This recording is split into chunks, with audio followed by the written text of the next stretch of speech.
Sup, ladies and gentlemen? Just got home from the county fair tractor pull. Decided to do some American grunge news. I am the American SpyFox.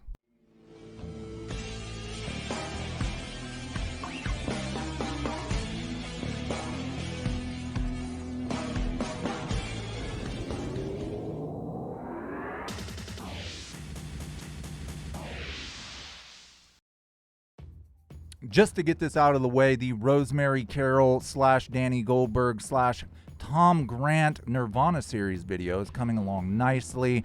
That is going to be an episode that will appear on the channel this month. I know it's been quite a while since we've talked about the Cobain mystery, and a lot of you are itching for a new Nirvana series, so it's coming your way. For our first article, and you should know that American grunge news isn't always going to be necessarily just rock news from the last week, what's happening now.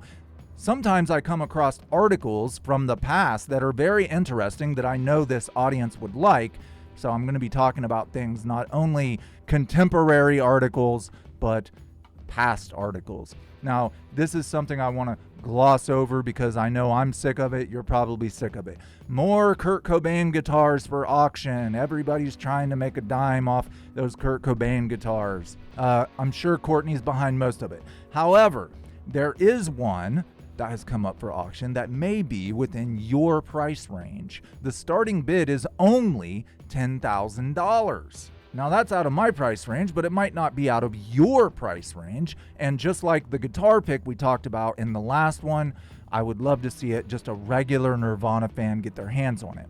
This guitar, it's a rare guitar. I believe it's a Teosca Del Rey something or other. I'll try to bring a picture up if I can. It's owned by a Pacific Northwest musician named John Cooper. He was an acquaintance of Cobain during the time Cobain lived in Olympia, Washington, and he was hanging out with Kathleen Hanna and Toby Bale and all those people. They jammed together. Kurt jammed this guitar, and he carved the word "sick" into the guitar, and he later autographed the guitar. So it's not something that was owned by Cobain, but it is something that was played by Cobain, autographed by Cobain. It's got some character. Again, if you're looking for a Nirvana memorabilia item that the average person can afford, this is your ticket. Just look up GSW auctions online and have a go. From here on out, I'm going to warn you, each article gets darker and darker. It gets more adult. If the children are in the room, you might want to put those earbuds on or save this one for later. We're going to start talking about Courtney Love and some other people who've done some pretty nasty things. Earlier this year in a podcast, journalist Frank Ellariti, who worked for a TV show called Nightline, came out to talk about the double standards, or what he called the double standards of the Me Too movement. Approximately 6 to 10 years ago, when Frank was around the age of 24, he was given his first assignment to interview Courtney Love at Coachella. Now, you might be asking, why in the hell was Courtney Love at Coachella?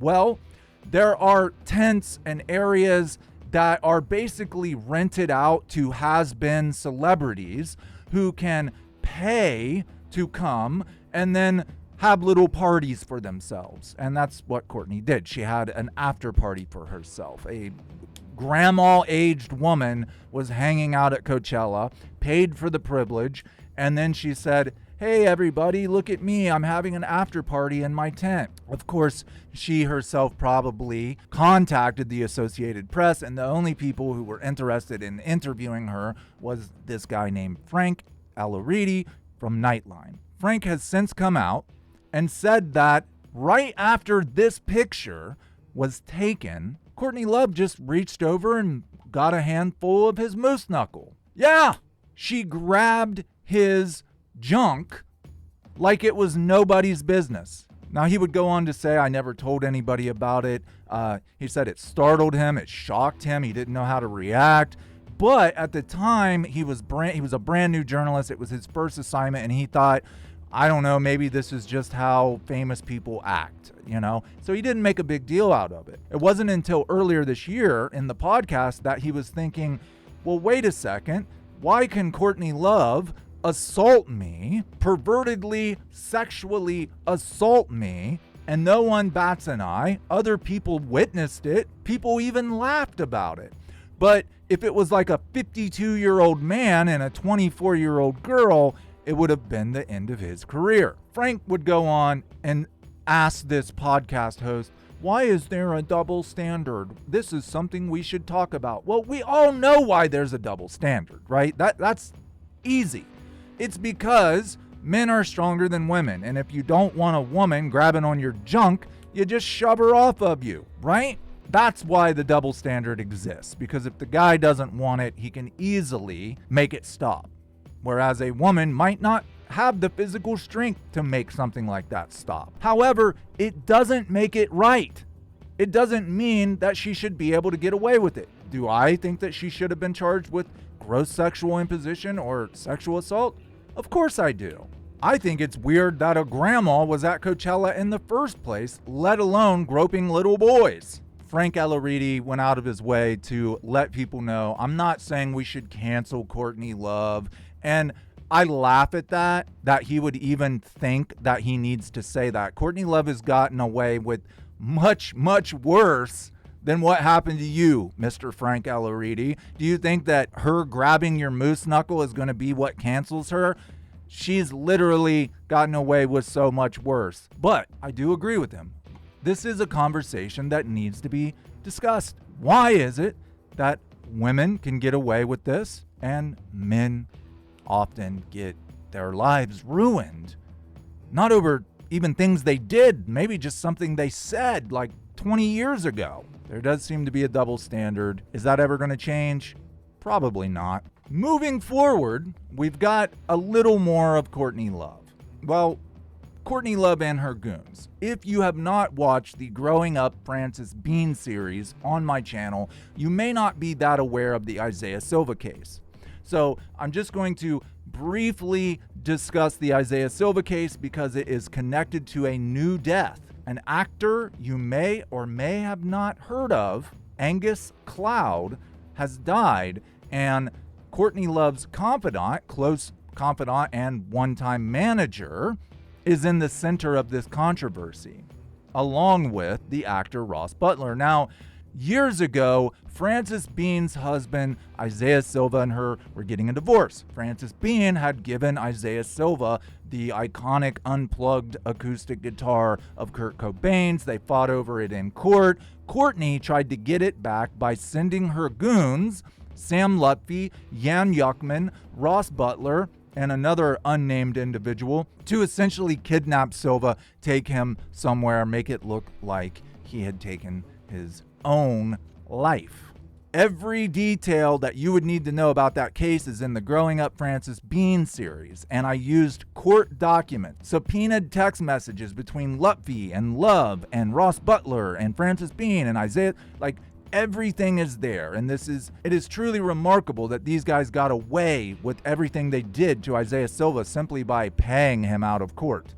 It's insane. Well, a new actor has died, and his old manager, Diome Cordera, has come out on Twitter to publicly accuse Sam Lutfi and Ross Butler of having something to do with his death. Now, again, if you know about the Isaiah Silva case, this is very interesting because these guys were accused of potentially trying to take the life of someone. And now a new actor who Sam Lutfi was managing has come up dead. His ex-manager took to Twitter and had this to say: I find it incredibly interesting and suspicious how Sam Lutfi is somehow always associated with celebrities who are dealing with mental health and/or addiction issues. He managed Britney Spears, Lindsay Lohan, and Courtney Love in their most dark and vulnerable times.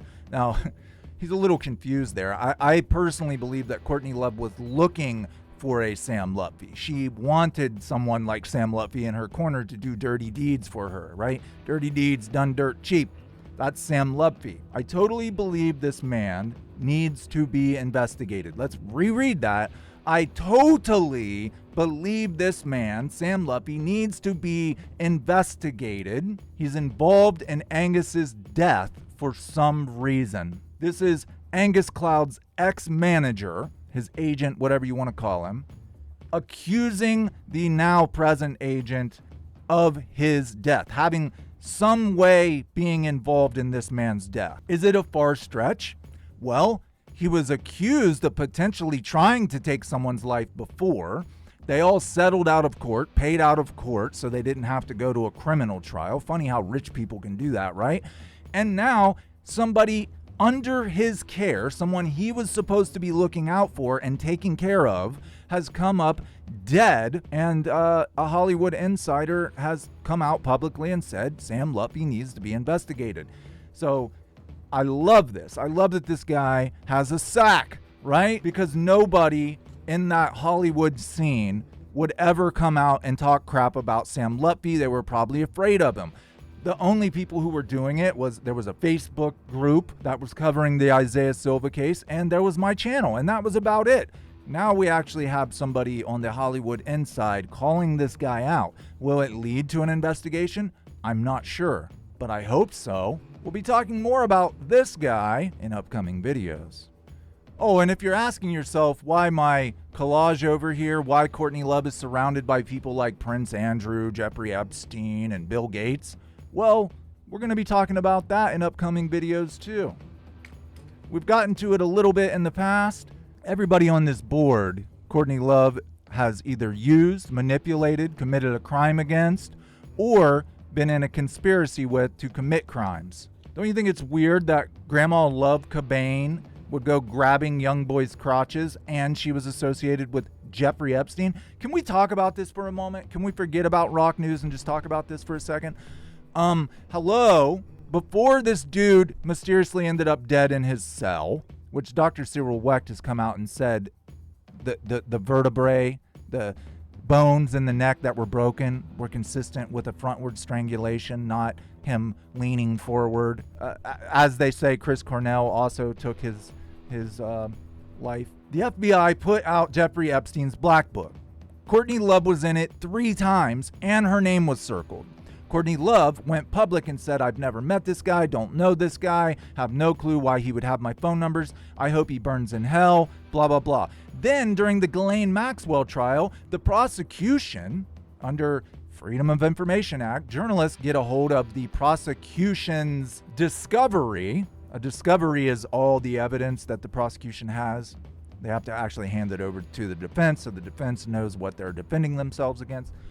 The discovery comes out, and it shows Courtney Love on the flight log riding on Jeffrey Epstein's private jet to his pedo island. Courtney Love hangs out with kids. She knows Jeffrey Epstein. She's been to his island. You see where we're going with this. This isn't far-fetched, guys. This is truth. No one can argue with this. This is out there, and no mainstream publications are talking about it. It's insane. It is insane that Courtney Love, Courtney Michelle Harrison, was attached to this Epstein guy, and she denied it. It was proven that she lied about her association with him, and no one's talking about it, except for me. There was a couple other channels that briefly mentioned Courtney had been to the island, but that's it. No one mentioned that she denied it. Well, if she was innocent, you would think she would just say, well, yeah, I know that guy, and I'd been to his island, I partied there, but I didn't know he was into all this weird stuff. Nothing weird was going on while I was at the island. That's what you would say if you were innocent, not, I have no clue who he is. I always fly to people's private islands on their private jet without knowing who they are, or being a friend of theirs, right? She must have been pretty important. Think about it. He flew world leaders on his private jet to his private island. So how important was Courtney Love to Jeffrey Epstein that she would get a free ride on his jet? She must have been doing something for him, right? This is where it gets so dark. Former Lost Prophets singer Ian Watkins. This guy, total creep. Total pervy skis ball. He's doing 35 years in a British, I believe it's a UK prison. They call it Monster Mansion, because it houses people like him, a pedo, okay? You may have heard of the Lost Prophets, you may have not. Just know that they were getting very popular. This guy was a rock star. He was found to be a pedo. He gets a 35-year sentence. There were other prisoners who took him hostage. And these guys are always targets in prison, okay? Here's what's going to happen with a pedo in prison. First off, they're going to get exploited. They're going to get extorted. Whatever money you got coming in, you're going to give it to us. And if you don't give it to us, bad things are going to happen to you. Then they're going to make him carry things like, here, hold on to my cell phone, hold on to my weapon, hold on to whatever I want you to hold on to. And if you lose it, if you get caught with it, anything, we're going to bust your ass, right? They use these guys. So these guys can either essentially commit crimes for the guys who are running the prison, which is always the gangs, right? It's always the gangs that are running shit. Or, well, what happened to Ian Watkins? He was taken hostage in a cell. He's stabbed repeatedly. He's beaten to a pulp, and they're not giving him back. For whatever reason, they decided to keep him alive, maybe as a bargaining chip. And for, I believe, 6 hours, they held this guy hostage in a cell. Ask me if I give a shit. Go ahead. Ask me if I give a shit. I don't fucking care. He's a pedophile. I can't believe that they wasted taxpayers' money and resources to throw shot grenades in there and get this guy out and take him to an outside hospital. That sounds like a waste of money to me. And they've arrested the people who did it, and they're going to get new charges and new time. I'm sure these guys are doing life anyway. They don't care. They're never going home. They don't care. They're doing the world a favor. They're getting rid of a pedophile. Give them a goddamn medal, not a new charge. Because ask us if we care. We don't. Ian Watkins, have fun in Monster Mansion, buddy. Sounds like you're going to have a terrible life. That's Grunge News for this week. Next up, Nirvana series with Rosemary Carroll.